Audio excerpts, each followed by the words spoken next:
Hello everyone, আসসালামু আলাইকুম। হিসাব বিজ্ঞানের আরেকটি নতুন ভিডিওতে তোমাদের সবাইকে স্বাগতম জানাচ্ছি। আজকে আমরা কুমিল্লা বোর্ড 2024 সালের হিসাব বিজ্ঞান প্রথম পত্র পরীক্ষায় আসা আরেকটি আর্থিক বিবরণী সৃজনশীল প্রশ্ন সমাধান করব। তো চলো শুরু করি। সীমা এন্টারপ্রাইজের 2023 সালের রেওয়া মিল অন্যান্য তথ্যাবলী নিচে দেওয়া হলো।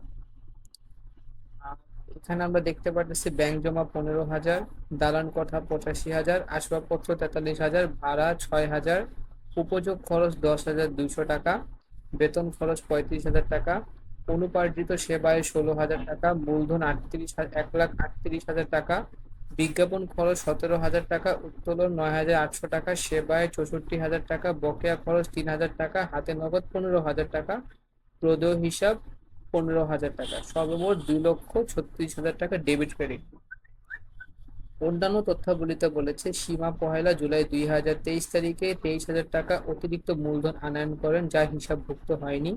2 নম্বর বলছে মূলধনের উপর 6% হারে সুদ ধার্য করতে হবে। 3 নম্বর বলেছে অনুপার্জিত সেবা আয়ের 6,000 টাকা চলতি বছর উপার্জিত হয়েছে। 4 নম্বরে বলেছে দালান কোঠা ও আসবাবপত্রের উপর 5% অবশ্যই ধার্য করতে হবে। 5 নম্বর প্রশ্ন বলছে মূলধনের সুদের পরিমাণ নির্ণয় করো। তো মূলধনের সুদের পরিমাণ নির্ণয় করার জন্য আমরা প্রথমে করব কি, লিখবো 2 নং প্রশ্নের সমাধান ক নাম্বার, তারপর শিরোনাম দিব মূলধনের সুদের পরিমাণ নির্ণয়। আমরা আমাদের ছকটা আঁকবো বিবরণ টাকা টাকা। শুরুতে লিখবো প্রারম্ভিক মূলধনের সুদ। প্রারম্ভিক মূলধনের সুদ আমাদের রেওয়া মিলে দেওয়া ছিল 1,38,000 টাকা। সেটা আমরা এই মূল রেওয়া মিলের এই 1,38,000 টাকা কি করবো, আমরা নিয়ে আসবো। তারপর তার উপর 6% ধরবো। এই 6% আমাদের সমন্বয়তে বলে দেওয়া ছিল। তো আমাদের 1,38,000 টাকার উপর 6% ধরলে আসে 8,280 টাকা। এরপর আমরা করব কি, অতিরিক্ত মূলধনের সুদ বের করব। অতিরিক্ত মূলধনের সুদ দেখো আমাদের 1 নম্বরে বলেছিল সীমা 1 জুলাই 2023 তারিখে 23,000 টাকা অতিরিক্ত মূলধন আনয়ন করে। এই 23,000 টাকার উপর 6% ধরবো।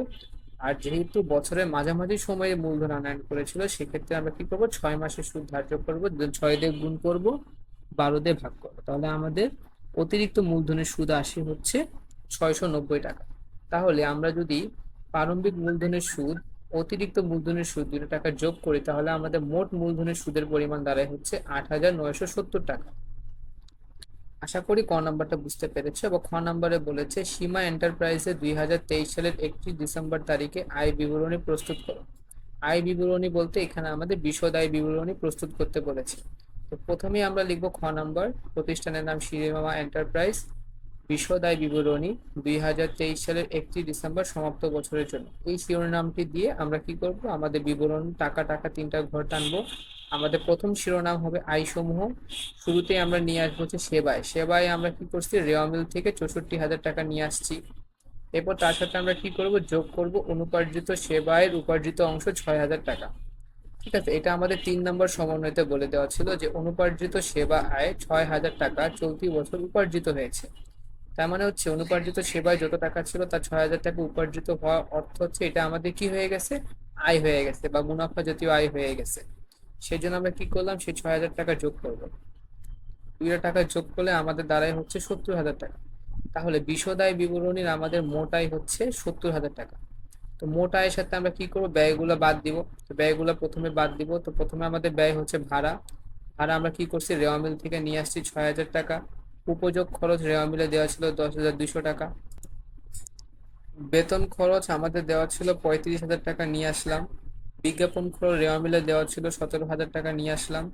এরপর দেখো আমাদের মূলধনের সুদ, আমরা যে ক নাম্বারে যে মূলধনের সুদটা বের করেছিলাম 8,970 টাকা, এই মূলধনের সুদ দেখে ক হতে প্রাপ্ত দিয়ে 8,970 টাকা লিখলাম। এরপর আমরা বের করবো দালান কোঠার অবশ্যই। দালান কোঠা অবশ্যই কেন বের করবো, আমাদের দেখো 4 নম্বর সমন্বয়তে বলেছিল দালান কোঠা ও আসবাবপত্রের উপর 5% হারে অবশ্যই ধার্য করতে হবে।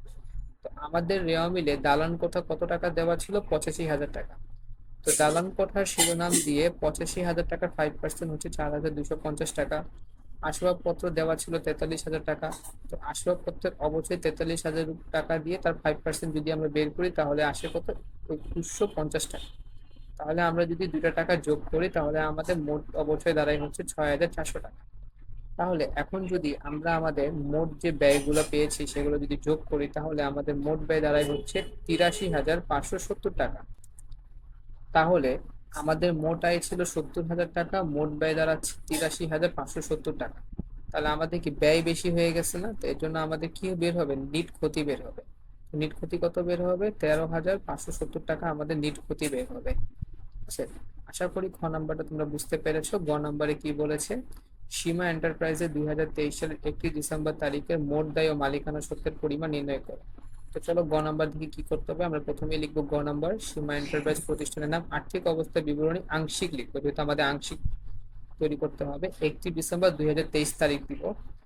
এরপর আমরা আমাদের ছক টানবো বিবরণ, তারপর 3টা টাকা তার লেখার পর আমাদের শিরোনামটা দিব দায় সমূহ মালিকানা সত্ত্ব।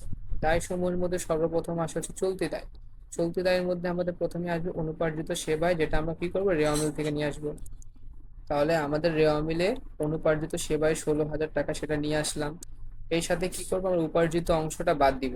ঠিক আছে, তাহলে আমাদের উপার্জিত অংশ কিন্তু 3 নম্বর সমন্বয়তে বলে দেওয়া ছিল 6,000 টাকা উপার্জিত হয়েছে। তো আমরা কি করব? বাদ উপার্জিত 6,000 টাকা যদি বাদ দেই, তাহলে আমাদের কত আসে? 10,000 টাকা। এরপর আমরা আমাদের আরেকটা চলতি দায় রেওয়া মিল থেকে নিয়ে আসবো হচ্ছে 15,000 টাকা, নিয়ে আসলাম। এরপর আমরা কি করবো? একটা বকেয়া খরচ নিয়ে আসবো 3,000 টাকা। এই বকেয়া খরচও কিন্তু দেখো আমাদের রেওয়া মিলে 3,000 টাকা দেওয়া ছিল, তো সেটা আমরা নিয়ে আসলাম। তাহলে আমরা যদি আমাদের মোট চলতি দায়গুলো যোগ করি, তাহলে আমাদের কত টাকা আসে? 28,000 টাকা। তাই এখানে মোট চলতি দায় শিরোনাম দিয়ে আমরা আমাদের 28,000 টাকা লিখবো। এরপর আমরা বের করবো হচ্ছে মালিকানা সত্ত্ব। মালিকানা সত্ত্বের প্রথমে আসে মূলধন, যেটা আমাদের রেওয়া মিলে দেওয়া ছিল 1,38,000 টাকা লিখলাম। তার সাথে আমরা অতিরিক্ত মূলধন যোগ করব, যেটা আমাদের সমন্বয়তে সীমা 1 জুলাই তারিখে নিয়ে আসলো 23,000 টাকা, সেটা নিয়ে আসলাম। 2 টাকা যোগ করলে আসে হচ্ছে 1,61,000 টাকা। তার সাথে আমরা কি করব? মূলধনের সুদ যোগ করব। তো মূলধনের সুদ আমরা ক নাম্বারে বের করেছিলাম 8,970 টাকা। মূলধনের সুদ লেখার পর ক হতে প্রাপ্ত লিখে সেটা আমরা 8,970 টাকা লিখবো। তাহলে আমাদের আগে 1,61,000 টাকার সাথে 8,970 টাকা যোগ করলে 1,69,970 টাকা আসে।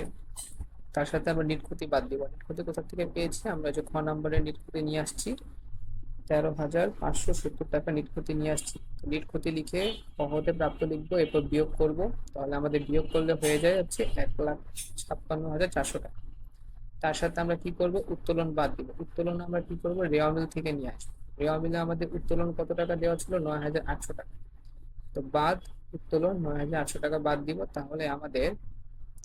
তাহলে আমাদের হচ্ছে মালিকানা সত্ত্ব দাঁড়াচ্ছে হচ্ছে 1,46,600 টাকা।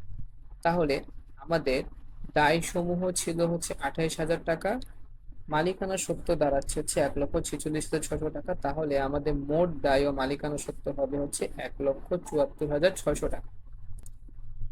তো এই ছিল আজকের ভিডিও। এতক্ষণ সঙ্গে থাকার জন্য অসংখ্য ধন্যবাদ। এরকম ভিডিও নিয়মিত পেতে আমাদের ফেসবুক পেজকে ফলো করো এবং আমাদের ইউটিউব চ্যানেলকে সাবস্ক্রাইব করে আমাদের পাশে থাকো। দেখা হচ্ছে আরেকটি নতুন ভিডিওতে। পর্যন্ত তোমরা সবাই অনেক ভালো থাকো এবং সুস্থ থাকো।